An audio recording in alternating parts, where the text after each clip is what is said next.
Hello and welcome in to the GamecockScoop.com podcast. I started off a little bit weird because I accidentally shared the screen earlier than I meant to. I'm still figuring out how to host this stuff all the time. Anyway, welcome back to the GamecockScoop.com podcast. We are the official podcast of GamecockScoop.com. You should go check that out. There's tons of free and premium content every single week previewing the games. We're about to get into basketball season. It's going to get really crazy over there. We should have a story actually later today or tomorrow on G.G. Jackson's SEC Media Day appearance, which was this week. And then, yeah, obviously we're talking lots of football right now. I'm Caleb Alexander. I'm joined by Alan Cole, who is the GamecockScoop.com beat reporter. And yeah, we got a big week ahead of us. Really from a bunch of different angles. This is a big recruiting week for football and basketball. It's obviously a huge opportunity to get a big home win coming off of the first win over a ranked team in Kentucky last week, and then coming off the bye week. And yeah, we talked on Sunday or Monday. AP poll came out. South Carolina's like fourth in the receiving votes category, so they're sitting at 29th or so. So yeah, opportunity to hop in the top 25, get a big home win at night. State Fair is in now. Should be a huge weekend, great environment. But before we get to the game, we start off every episode talking about recruit. Tomorrow I'll have the weekly recruiting wrap up on GamecockScoop.com. I do that every Friday. It's really good, usually filled with some inside info. Like if you would have read that 3 weeks ago, you would have already known that Mazeo Bennett was going to go to Tennessee far before we talked about it on here and before he announced that last week, which, we talked about that on the last podcast. If you want to talk about how much that impacts the 2024 class and, whether or not they're going to give up on him, all that stuff. But anyway, this weekend is a new day. So the biggest person on campus actually this weekend is probably on the basketball side. Cam Scott is a 2024 five-star guard out of Lexington. We've talked throughout about how immediately Lamont Paris and his staff have emphasized in-state recruiting. Both of the 2023 recruits that they have at the moment are from South Carolina. And obviously they landed G.G. Jackson in kind of a surprise when he reclassified earlier this summer. So yeah, this is another sort of cog in that machine. They really need to land him. I think that they are probably the favorite right now to land him, but it's still, going to be a tough one. It's hard to get a five-star to come to campus. So we will have some review of how that visit went next week. But that's a huge one to kind of keep on your radar. From the football side, there's actually a ton of visitors this weekend. I'm not going to run down every single one. You should check out the weekly recruiting wrap up tomorrow, in which I will run down as many as I can get a hold of and, hear from someone's mom or someone's cousin that they're going to be there or whatever. And also there's a bunch of new offers that have gone out that will be included in the weekly recruiting rundown as well. Is that what I call it? Weekly recruiting wrap up. Yeah, not rundown. I don't know. They all rhyme. It sounds the same. Yeah. Anyway, but a couple that I did kind of want to put on your radar. So we've talked about him a couple of times. I don't know if we've talked about him on the podcast yet, but I've definitely talked about him several times on GamecockScoop.com. Terrence Love is a DB recruit that is currently committed to Auburn, but he is very much someone that the staff has been emphasizing, and he's going to be on campus this weekend, or he's supposed to be on campus this weekend for the Texas A&M game. That's definitely one to look out for, especially as Auburn continues to, will they, won't they, with firing Brian Harsin. It kind of feels like an inevitability at this point. Yes. And if that does happen, you have to think that some of their recruits are going to start looking around. We mentioned back when Jaden Robinson, who was kind of a safety linebacker, probably projected more as a linebacker, flipped from South Carolina to Florida. The Terrence Love is kind of the replacement piece there that the staff immediately started looking at. And then, of course, the other 2023 recruit that's still left on the board is Nicholas Harbor, which we haven't heard a ton on lately, but I know he's visiting LSU sometime in the next. Tomorrow they got a home game tomorrow. It might be this week. I'll have that ready to go by tomorrow morning, one way or another. But yeah, that's pretty much the two pieces in the 2023 class that I have to focus on right now. There's still a few more. There's another JUCO D lineman that's going to be tough to get, but they're focusing on. But anyway, and then another big name to kind of look for is 2024 running back Scuda Carey, Anthony Scuda Carey. He's a 4-star out of Tampa. Actually interviewed him back in April, and it was really interesting. Like, I'll give you a peek behind the curtain of how these things go, right? You're reaching out to these kids that are like 16 to 18 years old, sometimes like 14 years old. I did a interview with Amari Adams, who's a 2026 recruit or something, or 2025. But anyway, you reach out to these kids, and sometimes they won't say anything. Sometimes they're like, I'm not really interested, or you'll do an interview. This is the first time that I remember that Anthony was like, yeah, I will, but give my YouTube channel a follow and tweet it out. And I was like, oh, like, yeah, I'll do that, man, whatever. But I was like, hey, entrepreneurial spirit, I like that. So yeah, he took advantage of that situation. We got the interview done. He's getting sort of courted by all of the major programs in the Southeast, so it's going to be tough, but it's always good to get him on campus again. And he spoke highly of the staff back then, so they're just continuing to try to solidify that relationship. So that'll be one to keep your eye on. Another 2024 guy that I did not write down in our notes, but just sorry. Great podcasting right here where I'm staring at my phone. But anyway, so the whatever. That'll be in the weekly recruiting rundown. Someone just set a commitment date, and I can't think of who it is right now. No. GamecockScoop.com tomorrow morning. GamecockScoop.com tomorrow morning. I'll have it in there. And then the other recruiting news that we have before we get into the Texas A&M game is that women's basketball landed guard Tessa Johnson, who is the number 25 ranked player in the class of 2023, according to ESPN. Rivals doesn't do women's basketball rankings yet, maybe one day. So we do tend to go out of brand or whatever for those rankings. She's also ranked the number 1 player in Minnesota, has some good film. So that's the second class of 2023 birdie in the nest or whatever for Don Staley. Did you look up anything on Johnson, Alan? Did you see anything? It's highly rated. It's another Dawn Staley. I think she's a 4-star recruit officially, but top 25 player. It was Baylor and one other school. I'm blanking now. But Baylor was also in the mix in her final 3. She committed. I guess that would have been Wednesday morning. Yeah, I'm interested to see how the rest of this class, because this was kind of a late start for Dawn. They didn't even have any commits until I think was it 2 weeks ago, and now they've got a couple. I'm interested to see how the rest of this kind of shakes out. By the way, while you were saying all of that, I did remember who I was talking about a second ago. So Jaden Ball is a 2024 recruit. He is committing on November 4th.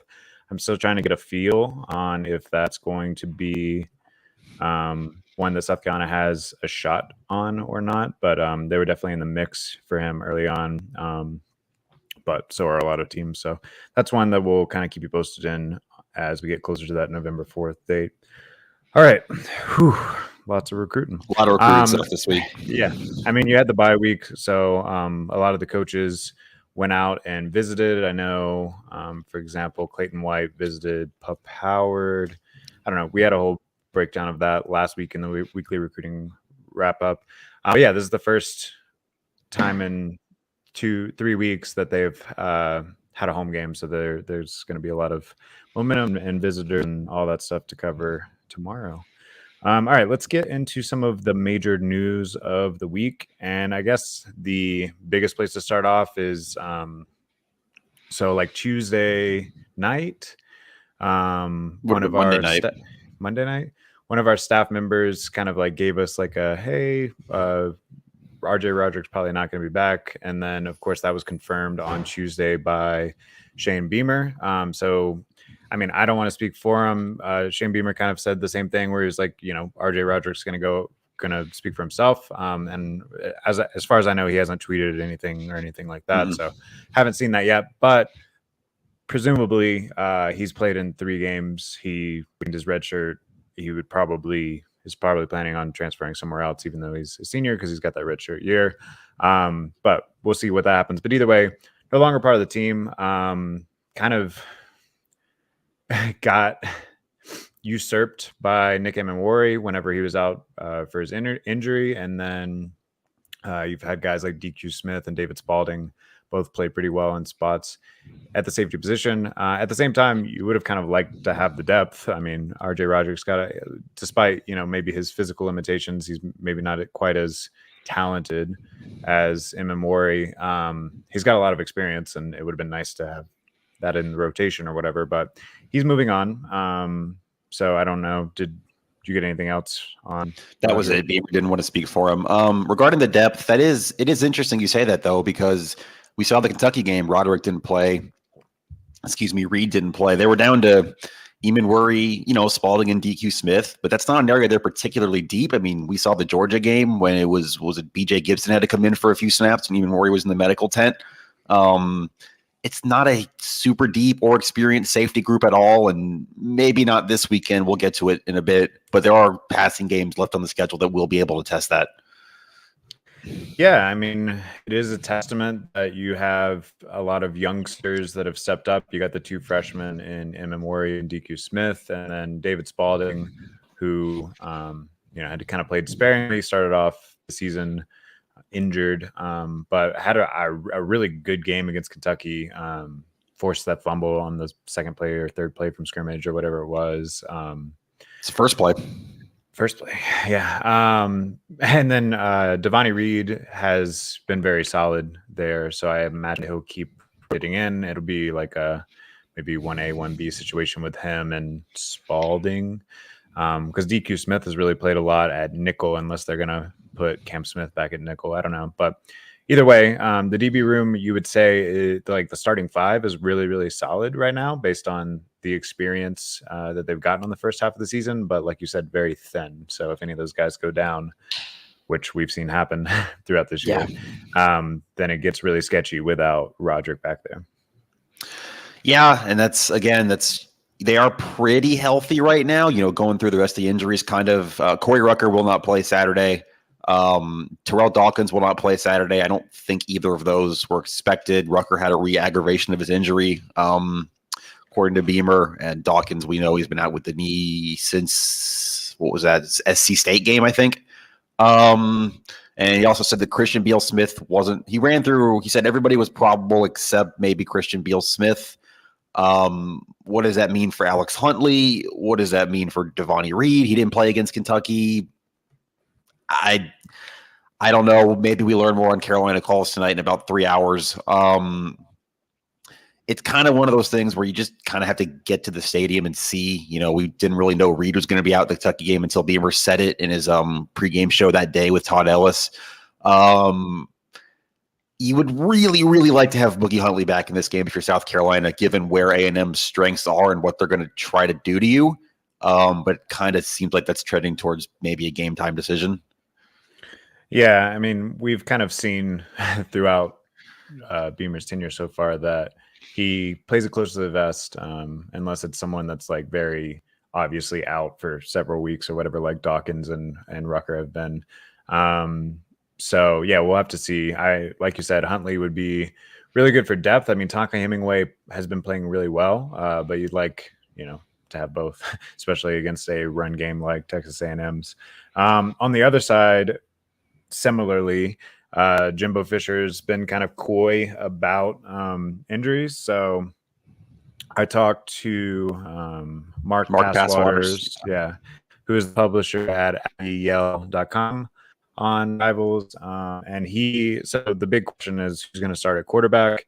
And he tends to think, or at least Fisher seems to emphasize, that it's going to be Haynes King, but it's kind of still up in the air. He got injured there against Alabama and was kind of hobbled. And they also have a 5-star, or is he 4-star, but number one dual rated quarterback in the 2022 class, Connor Wegman, being in the wings. So maybe this is the time that we see him. Maybe you see a little bit of both. Who knows? I'm sure South Carolina is preparing for both. Both are pretty mobile if King is healthy. So I think we're going to see something sort of similar to Arkansas, where you are going to have to make sure that you contain the run, which they didn't do so well against Arkansas, and that while neither quarterback is KJ Jefferson, they're mobile enough, and Devin Achane is at least on Rocket Sanders' level, if I would say arguably better, or at least arguably more dangerous to break like a 80-yard touchdown run or whatever. He's an explosive runner for sure. Go ahead. No, I was just going to say other injuries for Texas A&M because they actually do have quite a few. Their number one wideout, Anaya Smith, is out for the year after he broke his leg against Arkansas. Their left tackle, Trey Zune, is questionable for the weekend. Actually, their O-line's pretty beat up. So both left guards, Aki Ungumbayi, I don't know if I said that right. That's a tough name. And Jordan Moko might be done for the year too, is what Passwater said. Bryce Foster is their center, suffered a knee injury against Alabama. He came back in, but we'll have to kind of see if he's good to go after the layoff. And then all SEC right guard, Laden Robinson, is expected to play, but he's been dealing with an ankle injury all year. So their front is really beat up, which could work to South Carolina's advantage because, as we said, they have a great running back. They're going to try to run the ball. And really, these two teams seem very similar to me in their strengths on both sides of the ball, and that'll be kind of something that we get into a little bit deeper here. But both don't really want to rely on their quarterback to get into like some sort of come from behind situation where they have to pass. And both have had their struggles on the offensive line, but done enough to win some ball games with the run game. Yeah, we talked about it Georgia State week. They passed that test. We talked about it Arkansas week. They very didn't, fell behind 21-3. This is a game script, very important game. Both teams want to run the ball, whether that's Achane or Lloyd. This is a game where you do need to start quick. And I know they did at Kentucky. They got the 7-0 on the first offensive play after the fumble. Lloyd scored. But I don't think either offense is going to be super equipped to come from behind here. I know A&M did come back from 14-0 down against Arkansas, but they had a defensive touchdown in there.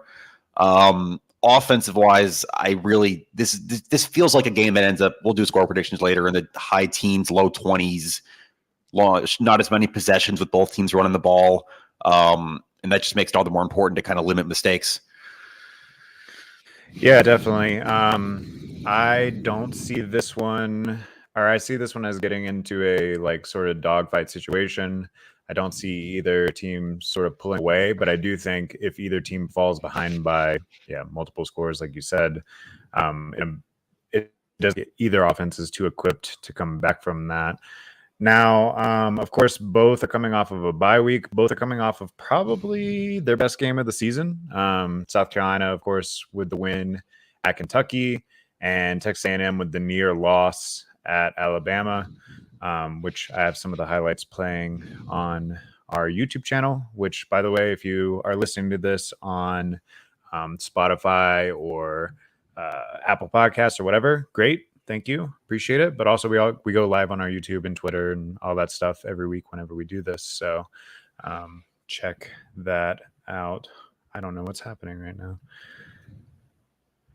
Yeah. And the other thing too, I really think you talk about the Kentucky game. It's kind of sort of what I wrote about for the preview dropping later in the week. This game sets up very, very similarly as the Kentucky game. Kentucky had Chris Rodriguez. You stop him, you're going to win the game. South Carolina pretty much did. His yard total looked good, but he didn't break any explosive runs. He didn't score. In this game, you stop the run, you're probably going to win. The Kentucky game, again, similar, low scoring, 20s, high teens. I'm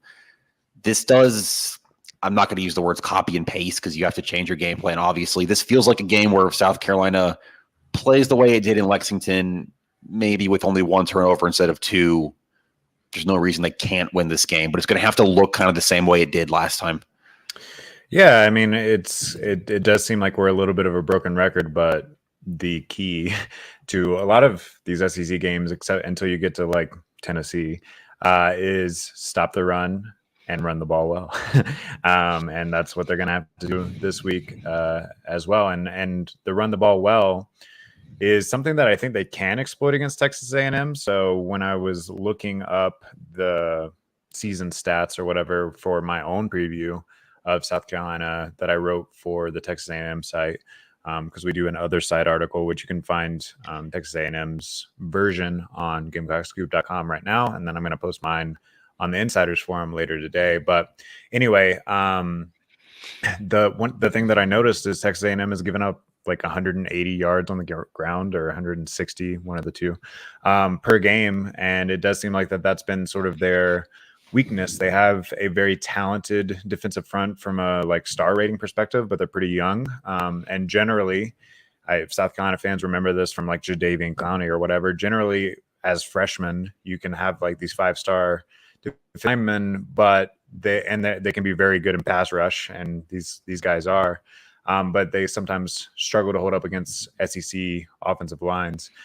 So that'll be kind of a key battle to watch here, is whether or not South Carolina's offensive line, which has been playing a lot better over the last 3 games, can sort of lean on the inexperience of Texas A&M and get the run game going with Marshawn Lloyd. I know over the last, I don't know if I thought maybe 8 games against Texas A&M, and maybe all of the games against Texas A&M. I don't know if they've broken 100 yards rushing.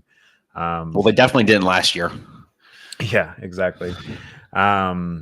I'll have to look up specifically if it's the team hasn't broken 100 yards or if they haven't had a 100-yard rusher. It's one of the two. But either way, they've struggled running the ball against Texas A&M, and they're going to have to kind of flip that script if they're going to win this one.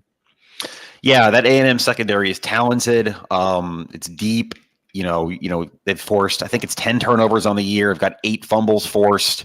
Not all those from the secondary, but just in general, that's kind of where the game is for A&M in the secondary. And South Carolina's, I don't think they're going to have a ton of success throwing the ball. It kind of isn't the identity of this offense anyway. That's something Marcus Satterfield said this week.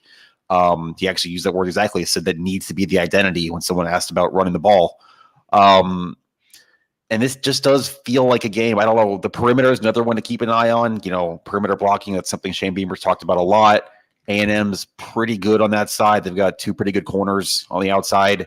I don't know if this is a game where you're throwing a bubble screen to Antoine Wells and he's taking it 50 yards again. I'm not sure if that's going to be, I don't want to say a possibility, but that's going to be within the realm here. So you're going to have to find other ways to do it. And the flip side of that, the screen passes, is A-Chain is second leading receiver in terms of receptions for A&M. They throw a lot of those, and we saw Charlotte exploit that. We saw Georgia exploit that, and South Carolina is going to have to be ready for that in the passing game. Yeah, it's tough. I mean, again, something that would be helped by having Alex Huntley back, but South Carolina struggled at times to get much pressure without bringing blitzes. But then the flip side of that is on these 2nd and 3rd and long situations when they brought the blitzes, they've been exploited in the screen game. So that'll definitely be something to watch out for. But I don't know about you. I'm excited. You're about to see a crazy atmosphere at Williams-Brice Stadium on Saturday night. Everyone's going to have all day to get nice and lubricated, as we keep saying. And Corey Rucker. Yeah. And yeah, I mean, Shane Beamer even said on Tuesday that everyone had kind of earned the right to have a big game like this. And this is a big game. It may not look like a big game from a national perspective, although I've been listening to, my normal rotation of national football podcasts and stuff, and they've all pretty much mentioned it. You got a primetime SEC game. And like I said, you win this one, you're probably ranked with 2 winnable games after that. It does really feel like a crux point at this point in the season of, are you going to go 6-6 again, or do you start to dream about 8 or 9 wins? 9 might be a little much, but yeah, 8 for sure. Like if you beat A&M, you're talking about Missouri and Vanderbilt the next 2 weeks, the only 2 teams in the SEC without a league win. That gets you to 7 if you take care of business there. At that point, you're on a 6-game winning streak because you started 1-2. And yeah, there's no reason you can't go to Florida and get to 8. But that does start Saturday night. And yeah, this is not to sound too much like a coach. This is what you want. This is a big game. Saturday night, SEC Network's here. It's an opponent they've never beaten before. It's a chance to I'll let fans decide if they think it's a signature win or not. Like, that's up to you to decide personally. But it is still an opponent they've never beaten, one they've played a lot and not had a lot of success against. And it's still a name brand or whatever you want to call it, and a talented roster coming in. Yeah, as far as trends go, you kind of have like two that are working against each other, and it's going to be interesting to see which one wins out. So you wrote here in the game notes, South Carolina is 5-0 under Beamer in the Beamer era when they have extended time to prepare for a game, including last week against Kentucky. And they are 0-8 all time against Texas A&M. They haven't beaten Texas A&M since they joined the conference, and they've been their sort of cross-divisional rival. We were talking in the Slack chat, and Steven Anderson, who covers like national perspective stuff and then women's basketball and baseball and stuff for GamecockScoop.com, was saying this is one of the last opportunities perhaps to break that streak, or not last opportunities because they're still going to play, but once Texas and Oklahoma join, who knows what the structure is going to look like? Are they still going to play Texas A&M every year? So if you don't get them in the next couple, then it may be a while. Yeah, and I know that does matter to kids on this team. We heard some of the older players on the team. Zach Pickens was one of them, talking about how this is one they want. They've never had it before. Yeah, maybe that's not the same as beating Clemson or beating Georgia or however else you want to bracket those, but this is one the players want. It's one they've never had, and I think it's gettable, and especially at home. And you're right, it's going to be a crazy atmosphere. State Fair Day, Saturday night.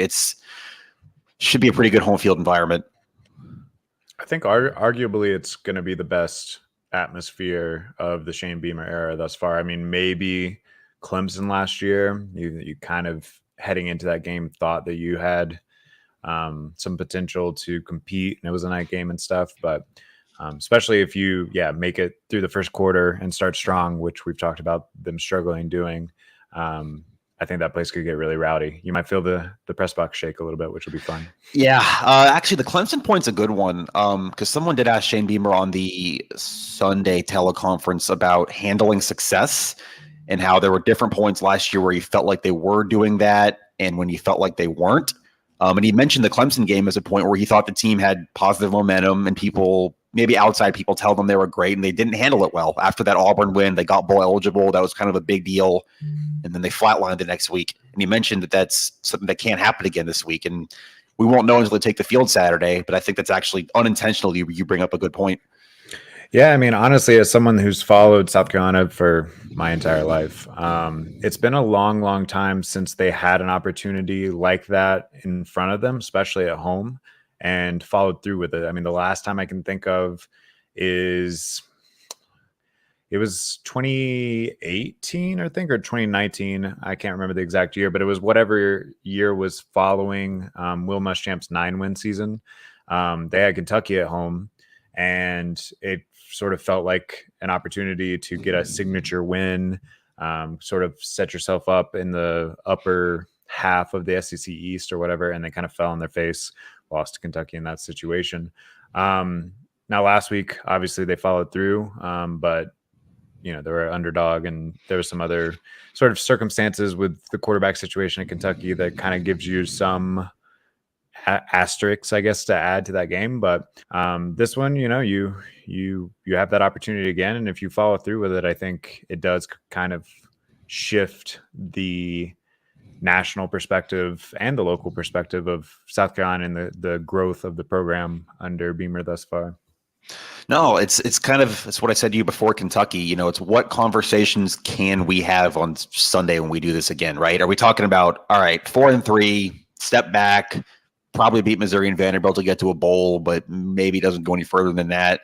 Or are we waiting for an AP poll to drop with South Carolina in it and talking about a 7-2 start and whatever else you want to use the word dream? That's fine. Whatever else you want to kind of go to from there. This game determines a lot of what you actually can talk about or think about for the last 5 games of the schedule. Yeah, and recruiting's a part of that too. The 2023 class is almost full, you would say. It's still rated very well. I haven't looked lately since there's been a couple of new additions to some other teams, but last I looked, they were in the teens in the rivals rankings for the 2023 class. With some upside still there if you get Harbor to land in the boat. But you also have plenty of 2024 and 25 guys that are going to be on campus this week, and this is a great environment, or can be a great environment, and could be a great win for them to see as a step forward as well. I know Beamer kind of mentioned recruiting a little bit this week when he was talking about the SEC East. I mean, that lineup is not getting any easier in the SEC East right after Tennessee pulled off the win that they did against Alabama last week. So now you have Tennessee, Georgia as the top two teams in the SEC, with Alabama right there too. It's possible that both of them are going to be in the playoff conversation late into the season. It's not getting any easier. And you have Oklahoma, Texas joining in a few years. So Beamer and staff, I think, definitely recognize how important recruiting is. They're emphasizing it the right way. They're building, but it's going to be a ongoing battle for sure.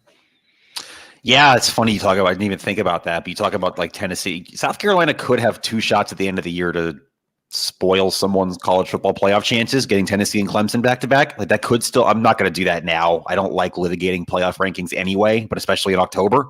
But it's why you didn't even think of it. But yeah, you might be onto something there. Yeah, I mean, home game, so you never know, and then rivalry game. So, but yeah, we'll talk about that when the time comes. So let's get back to the game itself. Like we said, it's kind of simple, but number one key is going to be stopping Devin Achane. A lot of that's going to come down to the defensive line and the linebackers playing as well as they did last week, which I thought that might have been their best game in like 4 or 5 years last week. Sherrod Green played very well. Not Brad Johnson, who's been playing a lot. Debo. Yeah, Debo Williams played well. There's someone else. It's fine. We'll get back to it. But yeah, the linebackers are going to have to step up again in this one, and then you just have to force whoever it is, Haynes King or Connor Wegman, into some 3rd and long situations, and hope that you can beat up on this offensive line that's got a bunch of injuries that are ran down at the beginning of the show, and continue to create some sacks and some turnovers and some havoc, and hope that you can follow a similar script that you did 2 weeks ago. Yeah, and I don't think it's fair to expect. Wow, I don't think it's fair to expect like 6 sacks in a game again. That's crazy. They kind of, I don't want to say got them all at once, but they had 5 the first 5, and they got 6 in a game at Kentucky. That's probably not happening again. But the flip side of that is they should be able to generate pressure against this offensive line. They have been finishing plays more. That was something Clayton White talked about Wednesday, that they're getting the same amount of pressure, but now they're starting to finish. And in a game like this, where I do think it's going to be limited possessions, I do think scoring is going to be at a premium. 3 or 4 sacks could be, depending on when you time them and how you time them. That could make the difference in this game. And I expect another big Jordan Birch game. We talked about that going into Kentucky. Like, he had a sack there. Gilbert Edmonds has been playing well lately, had a sack at Kentucky. It was all 4 defensive linemen starters had a sack at Kentucky, right? Yep, all 4 in Sherrod Green. I don't think that's going to happen again. Obviously, that's kind of crazy, but consistent pressure on a young quarterback, an inexperienced quarterback, whoever it is, and you might be sitting pretty here, defensively at least. Yeah, and I do think the turnover battle is going to continue to be a story here. I mean, South Carolina has forced a lot of turnovers the last few weeks. After starting off pretty slow there, they only had 1 in the first 3 games. But they're still -6 in the turnover ratio because they've been giving up a lot of turnovers as well. And Texas A&M forced 4 turnovers against Alabama. So they've shown a propensity to do so, especially in the secondary. And yeah, my big concern is, what's the game plan going to be? Because against Kentucky, it seemed like early, whoever it was, Satterfield or Rattler, I don't know if it's the play call or the read, but they were trying to attack the deep zone, and it was not working out. Rattler looked very flustered. He was turning the ball over. And then finally they sort of settled in, took what the zone gave them, ran the ball, and then, passed it short for first downs when they needed to. And of course, it helps when you throw a screen that turns into a 40-something yard touchdown. So yeah, I'm interested to see how much they will try to test the secondary of the deep ball. I would think not much unless they are forced to by falling behind or something. And Spencer take better care of the football. Yeah, and you know what it is though? I don't even think that's, I don't want to say needed because you got to do it a couple times. But, for example, if you read my advanced stats piece that goes up every Monday after games, South Carolina ran the ball 10 out of 11 times on the first play of the drive against Kentucky. And they averaged more than 10 yards of carry on those. A couple chunk plays kind of skewing the average. Marshawn Lloyd took one for 45 yards. But in general, the game plan, literally every drive except one, was to run the ball to start. And it found good success. I don't necessarily know why you go away from that against a team that skews its defense or its defensive success towards its secondary and maybe has been bullied at the offensive line. Let's face it, App State had the ball more than 40 minutes in that game where they beat Texas A&M. That was a Sun Belt offensive line that just kind of took over the game, especially on the ground. And if South Carolina's offensive line plays the way it did against Kentucky, especially, Javon Gwynn was SEC Offensive Lineman of the Week. I don't really know what A&M's going to be able to do about that. Yeah, I mean, we talked like they have a lot of talent on the defensive front, but yeah, it's still young. So yeah, what do you how much can they hold up, and how much pressure can they create against Spencer Rattler? Which yeah, I don't know. Anyway, so more like big picture, what is your prediction for this one? How do you see it going? I mean, we talked about what the keys are, and it does seem like they're kind of mirror images of each other in some ways. So if you had to, give your guess or your prediction, what would it be? My one other note on the game we didn't get to, actually didn't put it in the notes, but A&M has been prone to some special teams mistakes this year. They had a kick blocked return for a touchdown against Mississippi State. Pete Lembo, we know the deal there. We talked about it a lot, but he might be in for another big week, and in the tight games, special teams could matter. So I wanted to throw that in, that they have had a kick block this year. I just think this is a game South Carolina finds a way to get done. I expect it to be close. Here's a question for you. Do you know how many snaps South Carolina's played this year in the fourth quarter in a one-score game? Probably none. It's one. It was a 5-point game going to the fourth quarter to Arkansas. Arky scored on the first play of the fourth, and then State. Yeah, it was gone very quickly, but yeah, you're right. It was one. So point being, they haven't played one of these tight one-score games, 5 minutes left, a 2-minute drill at the end. I do think that happens this week. And I'm going to say South Carolina wins this 23-20, maybe a late Mitch Jeter field goal. Yeah, I do think it's going to be very interesting to see how this team responds if it is a fourth quarter game. I mean, it definitely helps to be at home if you're going to have your first sort of close game, have that home crowd behind you. But they haven't really, like you said, they haven't felt that pressure late. All their wins and all their losses have sort of felt wrapped up by then. The special teams thing you mentioned, one other thing that I wanted to mention is Texas A&M, I believe, scored on a punt return last year. Devin Achane has had some success in the return game, so that'll be another thing to watch. I mean, obviously, Mitch Jeter made it an emphasis to not let Barry and Brown last week hurt them, or 2 weeks ago hurt them, and I'm sure that they're going to try to do the same this week. But that'll be something to watch. My prediction was very similar to yours. I think I said South Carolina 24, Texas A&M 21. And yeah, it's really just the home field. I think if this was at Texas A&M, I'd probably pick the exact opposite score.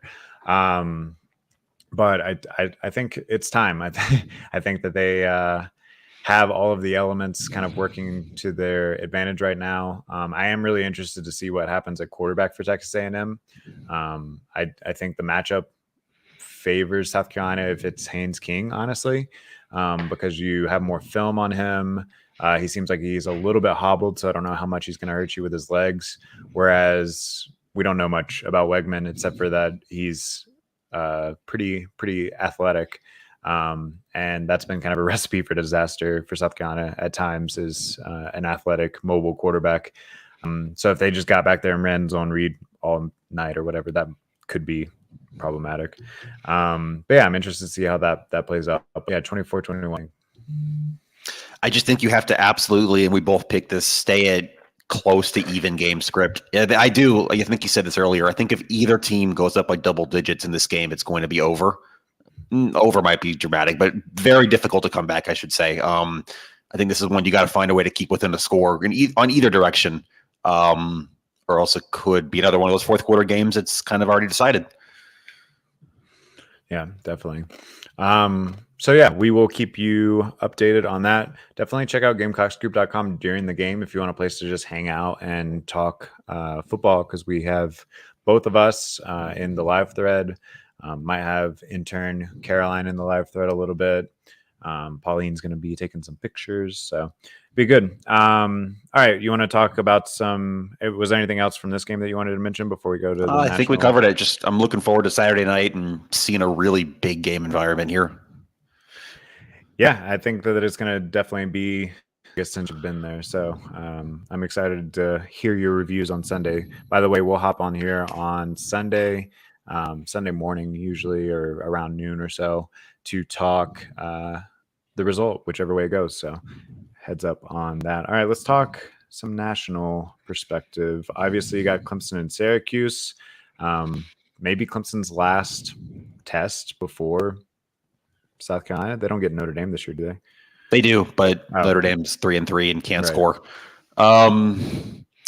Yeah, I mean, Syracuse, it's one of those things where I watched a little bit of that game. That was, first of all, an unbelievable Saturday to not be at a South Carolina game last week. That was a perfectly timed bye week, just sitting there in the 3:30 window watching Bama, Tennessee, and TCU, Oklahoma State went into double overtime and just kind of soaking it all in.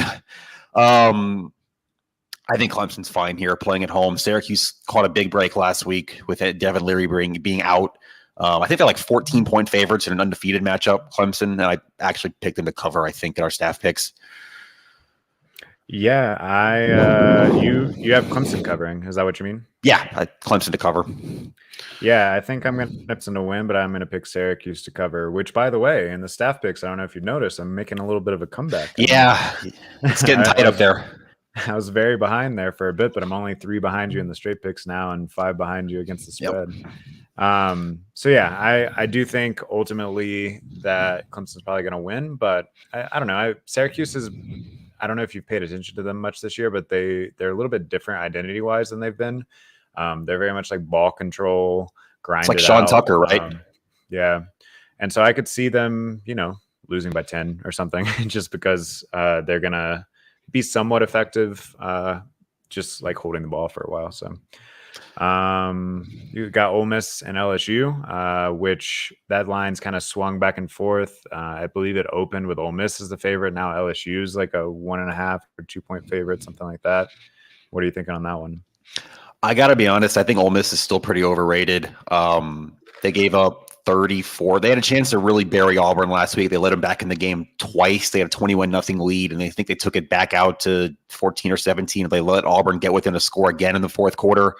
I think LSU can score enough points at home to make this a shootout and win it like 34-31, 38-35 type deal. And historically speaking, undefeated Ole Miss teams do not do well in Baton Rouge. So yeah, I mean, I think historically speaking, almost no one does well in Baton Rouge. But yeah, fair enough. Yeah, that's going to be a tough place to win.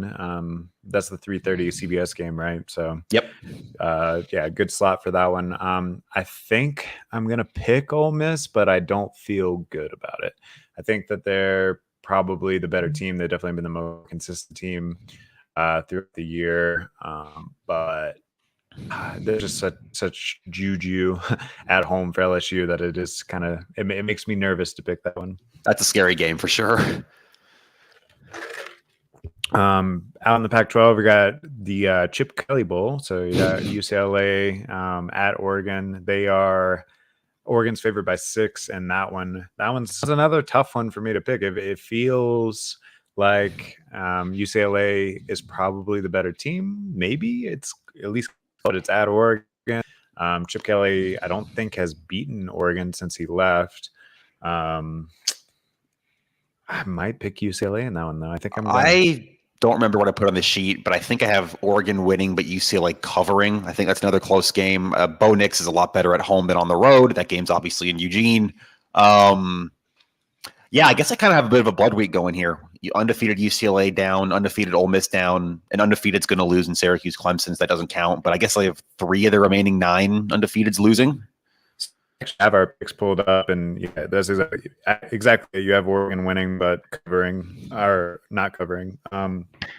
And I'm noticing so far that we have the first 3 games that we've looked at. I have a different take, so here we go. Standings like it's real tight now. Yeah, I'm on a bit of a cloud. I was blistering out of the gate the first 5 weeks. Last 2 weeks I've kind of gone cold. See what happens. Last week was a struggle for me, like actual betting. I don't know if I said it on the podcast, but I hit like 8 2 weeks ago. Like I hit like a parlay of 3 and a parlay of 5 2 weeks ago. I can't remember what all they were. But last week I like fell flat on my face. That's the way it goes, though. That's why Vegas makes so much money. Towers don't build themselves. We got Texas, Oklahoma State. Texas, we have them favored by 5, but that line's moved. I'm pretty sure. I think they're. Yeah, I don't understand that line, and it scares me. I just don't get that. I watched Texas last week. They were kind of lucky to beat Iowa State. They scored late and also got kind of I'll just call it a very shaky ref call on a non-targeting. I feel like that's a bounce back spot for Oklahoma State coming home, but I have no idea. Yeah, and also how much of last week's struggles with Texas were their sort of wake up game. Maybe they got that scare in them, and now they're going to play a little better at Oklahoma State too. I don't know which way I'm going to go on that one yet. I think I'm going to pick Texas, but not to cover, especially at 7. I mean, I might pick them to cover at 5, which is what we have in the doc, but yeah, that's going to be tough. The other game I want to talk about just for the line, I think pretty clearly we're all going to pick Bama, but the line kind of stood out to me that Bama is favored by 21 against Mississippi State. How are you feeling about that line? Yeah, I think that might be. I think I actually did pick Bama to cover just because I think they come out very angry about last week and drop a bomb on Mississippi State, especially in Tuscaloosa. But I think that line's being influenced maybe a little bit too much by Mississippi State just not showing up in Lexington last week. I do think Mississippi State's better than they played in that game, but I also think angry Alabama's the worst possible team you can run into. I know. I'm trying to decide how much of this is them as in Vegas, sort of relying on people to take Bama there because they're like, oh, well, under the Saban era, after they have their wake up game, they come out and once they taste their own blood or whatever, like it's a right.